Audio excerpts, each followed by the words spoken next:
We have another section called recommended resources. Do you have any recommended resources that might help somebody either improve their business or improve themselves personally, besides just listening to your podcast episode over and over and over? Because there's so much in here.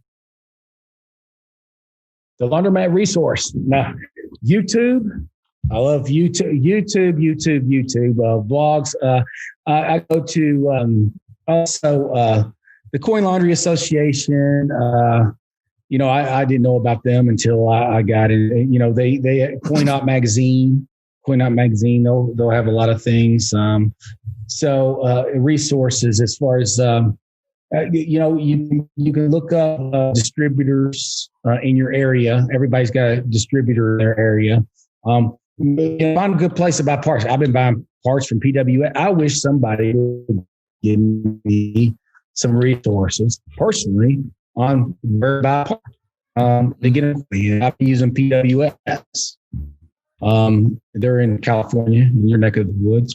Down the street from me. As far as resources, that's about it. I don't really.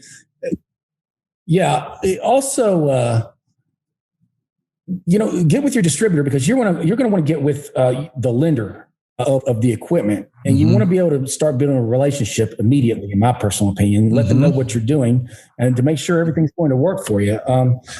Because there's not a dull day in this business, but it's fun. And you make it fun.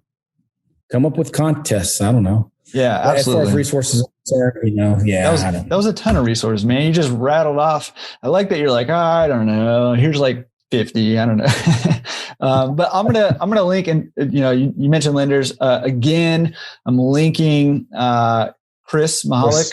His with Prime Capital, his episode down below. And I'll also link to Mark Stern's episode, who's from Eastern Funding. I love that advice. I tell people to do this all the time. Go talk to a lender, even if you're not sure if you have enough money, if you don't know exactly what you're doing, go talk to the lender, because their interest is aligned with your interest. They need you to be able to succeed and to be able to find a location that's going to succeed in order to get paid. And so it's really good to go talk to a lender, and they'll help you figure out, here's what you need to do to be able to qualify for a loan. Here's what you need to get together, all of that stuff. So talk to a lender. Awesome recommended resources.